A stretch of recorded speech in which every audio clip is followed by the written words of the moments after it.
Politics ఛానల్కి స్వాగతం. జై శ్రీరామ్, హర్ హర్ మహాదేవ్. మనకి ఇండియాలో హైరార్కీ తెలుసు కదా మీకు. ప్రైమ్ మినిస్టర్ అతను అడ్మినిస్ట్రేషన్ చేస్తారు.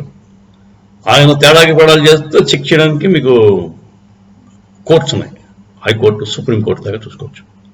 సుప్రీంకోర్టు జస్టిస్ అతని కంటే కొంచెం పెద్ద. అందరికీ మనకి ఫిగర్ హెడ్ కింద అందరికీ మనందరూ ఎవరు చెప్పినట్టయితే వినాలో అది మన ప్రెసిడెంట్ ఆఫ్ ఇండియా.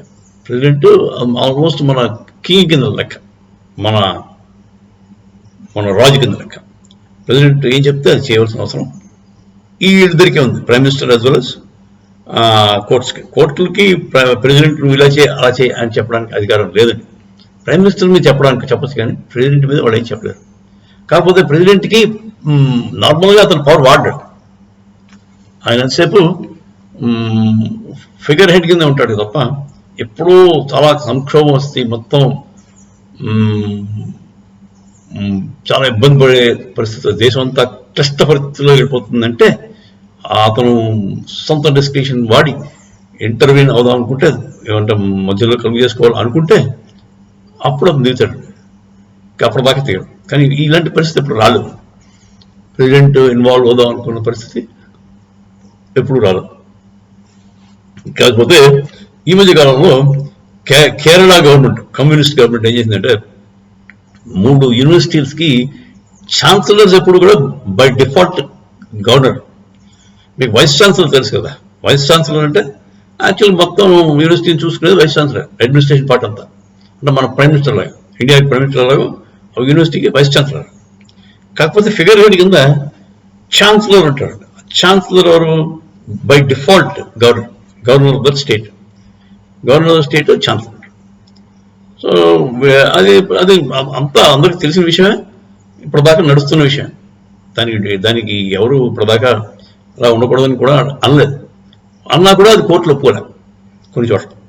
ఇప్పుడేం చేస్తున్నాడు ఈ కమ్యూనిస్ట్ గవర్నమెంట్, పిన్నరై విజయన్ గడు వాడు ఏం చేస్తాడు, సీఎంని ఛాన్సలర్ చేద్దామని చూస్తాడు.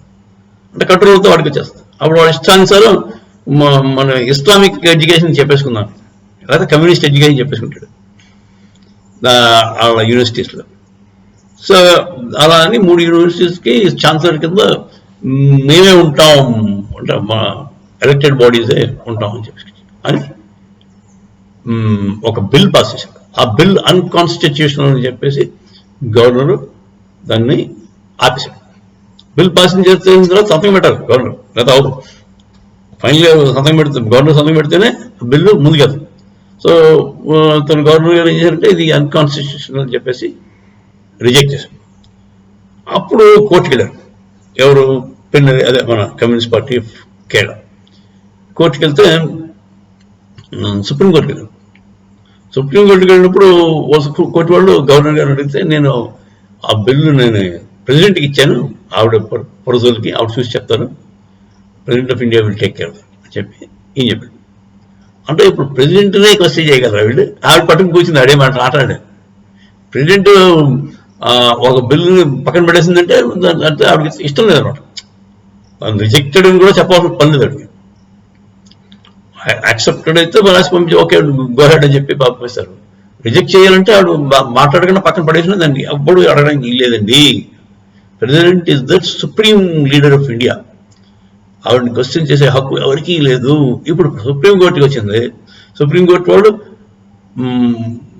గవర్నర్ గారిని అడిగితే గవర్నర్ ఏం చెప్పాడు, నేను ప్రెసిడెంట్కి పంపించాను, ఆవిడే రెస్పాండ్ చేయలేదు అన్నాడు. అంటే ఇప్పుడు సుప్రీంకోర్టు గవర్నర్కి నోటీస్ ఇస్తుందా? సారీ, ప్రెసిడెంట్ గారికి నోటీస్ ఇస్తుందా? ఇచ్చేంత సాహసం చేయగలదా? అంటే యాక్చువల్ సుప్రీంకోర్టు కంటే పైన ప్రెసిడెంట్.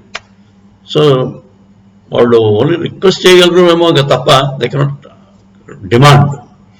ప్రెసిడెంట్ గురించి వాళ్ళు ఏమన్నాకి లేదు. సో ఇది కొంచెం రాజ్యాంగ సంక్షోభంలాగే ఉంది. ఏం జరుగుతుందో చూడాలి, ఇంట్రెస్టింగ్. నాకు తెలిసి కోర్టు వాళ్ళు కూడా ఇది ఎక్కడా లేదు, నీకెందుకు రా, నీకు యూనివర్సిటీల మీద నీకు పెత్తనం దేనికి అని చెప్పి కొట్టేయాలి.